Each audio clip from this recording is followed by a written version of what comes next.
రీసెంట్గా వచ్చిన అన్ని సెకండ్ పార్ట్ అట్లా వస్తున్నాయి కదా, వాటితో పోలిస్తే కొంచెం చాలా బెటర్ అనిపించింది సినిమా. ఓకే, నేను దీంట్లో బాగా అబ్జర్వ్ చేసింది ఏంటంటే విజయ్ సేతుపతి ఆయన యాక్టింగ్ ఏదైతే ఉందో చాలా అంటే చాలా న్యాచురల్గా చేశారు. అసలు చచ్చిపోయి పడిపోయినప్పుడు కూడా ఎంత రియల్గా ఉన్నారంటే ఎక్కడ ఇది యాక్టింగ్ అనే ఫీల్ ఎక్కడా రాలేదు. కొన్ని సీన్లు ఆ ఎమోషనల్ సీన్స్ కానీ వాళ్ళు చెప్పే వాయిస్ ఓవర్స్ కానీ మనుషుల్ని చాలా ఇన్స్పైర్ చేస్తాయి. ఈ సినిమాలో నాకు అనిపించింది ఏంటంటే వెట్రిమారన్ కాదు, రైటింగ్ స్టైల్ చాలా యూనిక్గా ఉంటుంది. నాకు అది బాగా అనిపించింది. కానీ ఈ బ్యాక్గ్రౌండ్ స్కోర్ మీద కాన్సన్ట్రేట్ చేస్తుంటే ఇంకా బాగుండేది. ఓల్డ్ కాకపోయినా ఎక్కువ లేదు, ఎక్కడ ఎఫెక్టివ్ ఎక్కువ లేదు.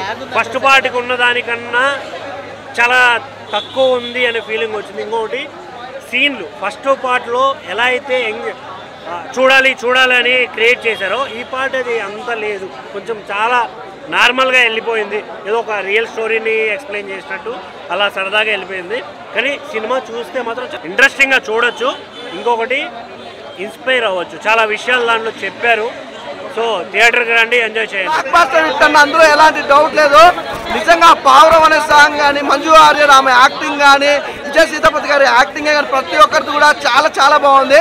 3 hours భయ్య, ఒక 10 minutes తక్కువ 3 hours థియేటర్లో కూర్చోబెట్టే మొగోడు ఉంది భయ్య.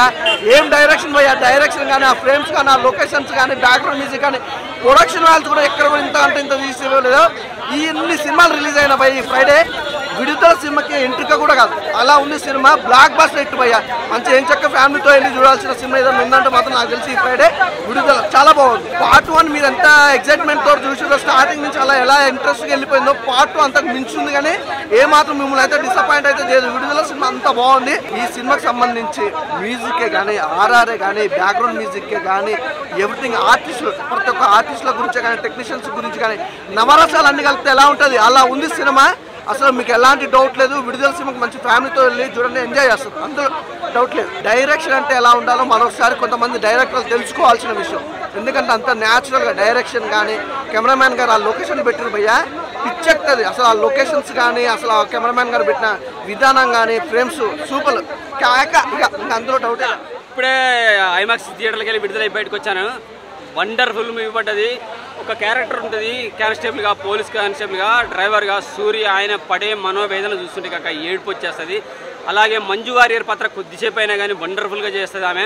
ఎందుకంటే ఒక సామాన్యులకి అన్యాయం జరుగుతున్నప్పుడు ఒక వ్యక్తి ఆ ఫ్యామిలీతో కలిసి ఉండాల్సిన వ్యక్తి అడవిలోకి వెళ్ళి లేడీని భార్య మ్యారేజ్ చేసేసుకొని ఆమె వల్ల 2-3 పిల్లలయ్యి వాళ్ళు పడే మనోవేదన, పోలీస్ క్యారెక్టర్లు వీళ్ళని కాల్చి చంపుతుంటే సూర్య పడే మనోవేదన, 2 సాంగ్స్ చాలా అద్భుతంగా అనిపిస్తాయి. బీజిఎం అయితే సూపర్గా ఉంటుంది. ఇళయరాజా గారు మ్యూజిక్ అయితే వండర్ఫుల్ అనమాట. ఫోటోగ్రఫీ కానీ, ప్రొడక్షన్ వాల్యూస్ కానీ సూపర్ అంటే సూపర్గా ఉన్నాయి. ఇక టోటల్గా 1 Man Army ఎవరు అంటే విడుదలకు 1లో సూర్య అయితే 2లో విజయ్ సేతుపతి అని చెప్పగలను నేను. చిరంజీవి అనే మెచ్చుకున్నాడు, ఇండియాలో ఉత్తమ నటుడు ఎవరా అంటే నాకంటే గొప్ప నటుడు ఎవరా అంటే విజయ్ సేతుపతి అని చెప్పేసి. నిజంగా చిరంజీవి అనే లాంటి మెచ్చుకున్నాడంటే విజయ్ సేతుపతి యాక్టింగ్. ఫ్యూచర్లో ఆయన ఎన్ని మెట్లు ఎత్తుకుంటూ ఎగురుకుంటూ వెళ్తాడు, ఎవరెస్ట్ శిఖరాన్ని ఎక్కుతాడో అధిరోహించగలడో నిజంగా ఊహించలేము అనమాట. బతికుంటే బాగుండేది. పార్ట్ 3 కూడా వచ్చినాయమనే ఫీలింగ్ కలుగుతుంది.